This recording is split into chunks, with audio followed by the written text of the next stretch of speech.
God's Secret. It looked like a beautiful palace or a very big hotel.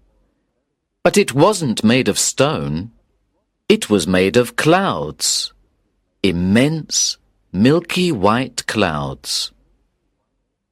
When I reached the doors, they opened automatically. But perhaps they floated open. I can't say. I entered an enormous hall. It was so high and so wide that I felt dizzy. It seemed that I was standing on air. A bright light, like sunlight but not sunlight, reflected from the walls of cloud. Or were they made of snow? Then, far away on the other side of the hall, I saw somebody behind a large reception desk. This is like a hotel, I thought, as I walked towards it. But what a hotel! It's beautiful. This must be heaven. It was a long walk, but I was smiling to myself all the way. I felt very happy now. I thought, you tried to be a good person all your life. You always did your best to help people, to do good things, and to love your neighbor. You always knew that you would go to heaven. And now, here you are. Yes, I felt so happy that I wanted to sing. I think I did sing. Quietly, of course. I didn't want to disturb the peace and silence of heaven. I stopped at the reception desk, where a man of about 45 was waiting for me. He wore a green suit of shiny material, like plastic, and a beautiful golden cloak. He looked up at me. Name? I told him. He found it on a computer. We need some details about you, he said. When were you born? I told him. When did you die? The exact time, please. Early this morning, I think. About 5:30. But I'm not sure about it because I was dead, I smiled. The receptionist looked at me coldly. He was English, calm, polite. Occupation? I told him. Then he wanted details about my family and friends, my habits, my favorite food, in fact, everything about my life. It was like an interrogation. But I felt very relaxed and friendly. I wanted to have a chat. Wonderful place you've got here, I began. It's exactly as I imagined it. The man didn't even look at me. Imagined what, may I ask? Heaven, of course. I'm very happy to be here. There's only one bad thing. All my best friends will be in hell. And I laughed at this bad joke. This is not heaven, sir, the man said, very polite but cold. This is only reception. I was shocked. But it must be heaven. Why must it? Because, well, you've heard the details of my life. I mean, I've always been a good man, and if you're good, you'll go to heaven. But if you're... Everybody says that, sir, the man interrupted. I know you all think that on Earth, but we have a different logic here, for practical reasons. Think of the problems if good people always go to heaven and bad people always go to hell. There will be very few people in heaven and too many people in hell. There isn't enough room in hell. So we have a more practical system. Everybody must take his or her chance. Chance? What do you mean? I was beginning to feel a bit frightened. At that moment, the computer buzzed and a piece of paper came out. Here's your reception form, sir. And this is your green card. Go through the doors behind me and walk along the road. You will see two large gates. In front of them are some slot machines. Insert your green card into the left-hand slot, and you will see two dice in the display window. Pull the handle, and when the dice stop, the machine will deliver a white card for any number from 1 to 6, and a black card for any number from 7 to 12. The white card opens the gate on the right, the black card opens the left. The left goes to hell, the right to heaven. I couldn't believe my ears, and I just stared at him. Then I became angry. "But that's not fair!" I shouted. It's as fair as we can make it, sir.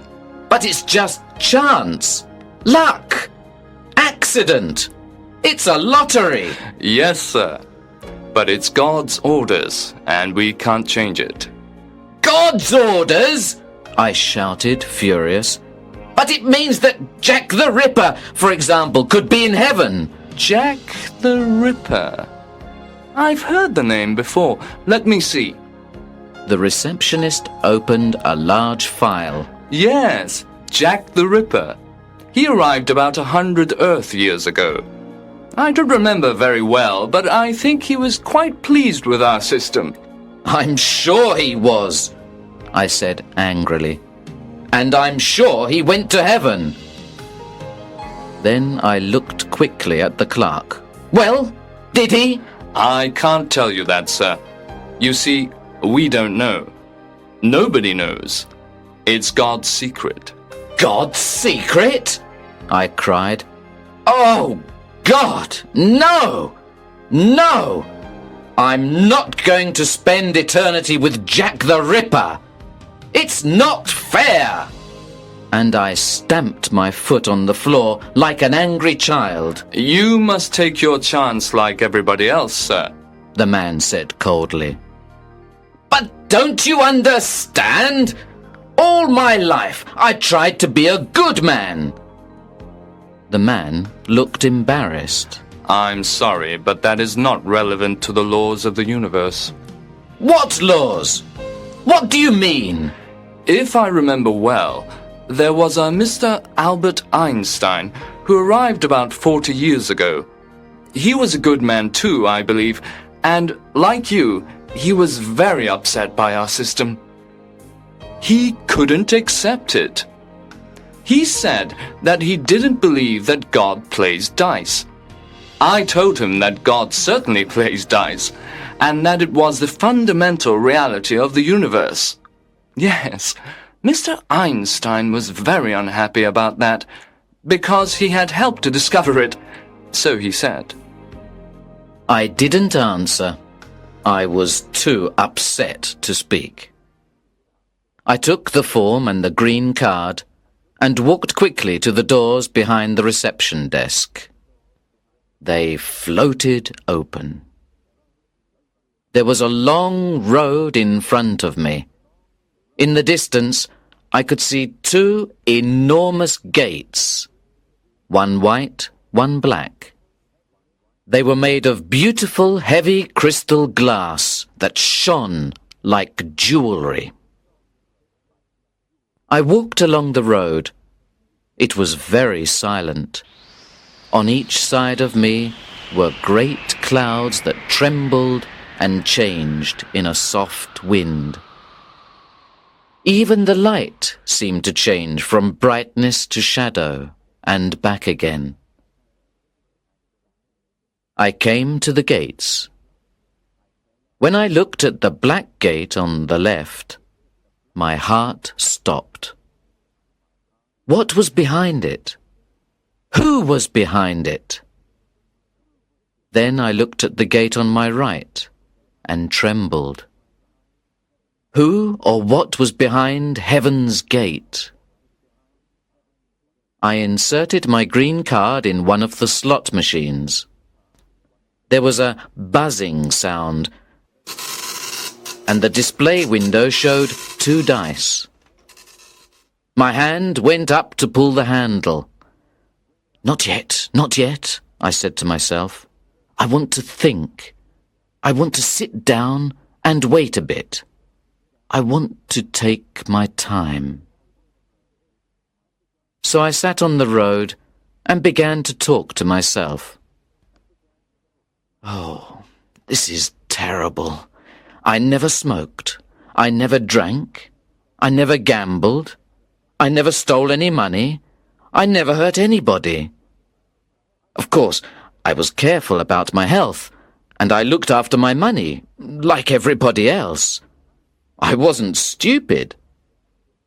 But now I could be with thieves, murderers, politicians for the rest of eternity. It's really terrible. And so I sat there and talked like a lunatic. Sometimes I looked at the handle of the slot machine which was waiting for me, and I trembled. Well, it's better to be in heaven, even if Jack the Ripper is there.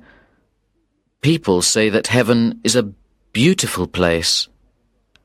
Oh, God, dear God, please let me get a white card. So I prayed for a white card, and after a while I felt much better, more optimistic. I felt that God was on my side. I stood up, walked to the machine, and pulled the handle down quickly. The dice began to spin. I closed my eyes, opened them. The first dice stopped at number 2. My heart beat fast with hope. Then the second dice came. 5. Silence. Then, like a photo from a Polaroid camera, the card came out. It was black. I fainted. When I opened my eyes again, I sat still for a long time. Hot tears filled my eyes. I was going to hell. I knew it. I knew it, I cried. I've always been unlucky. But what could I do?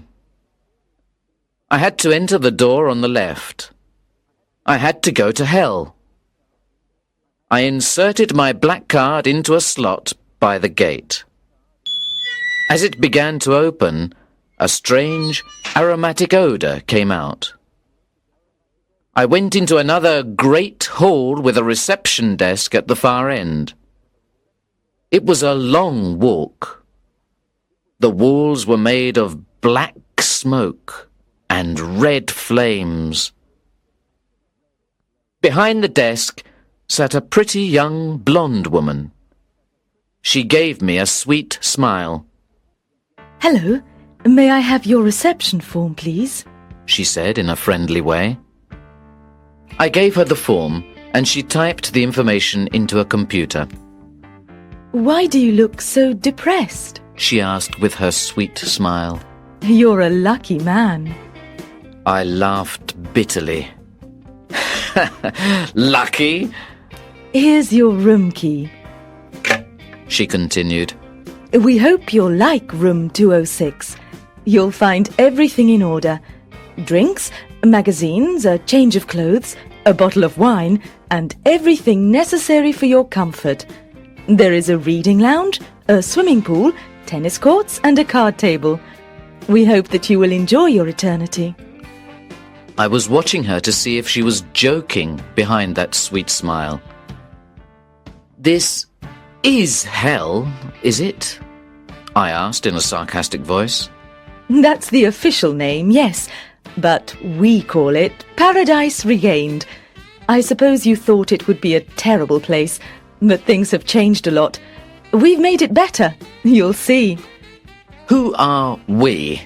Oh, there are so many good, kind people here. I can't remember all their names. Let me think. Well, there's an Indian gentleman, Mr. Gandhi, and a nurse called Florence Nightingale. You mean those people are all here? In hell? But it's not hell anymore. It's the dice, you see. The dice? No, I don't see. Please explain.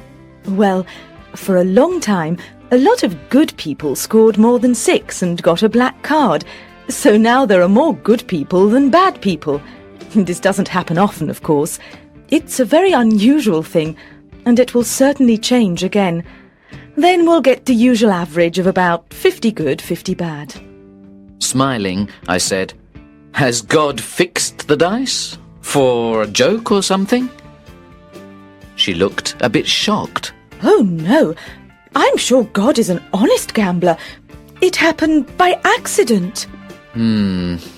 Well, let's say it's another one of God's secrets, eh?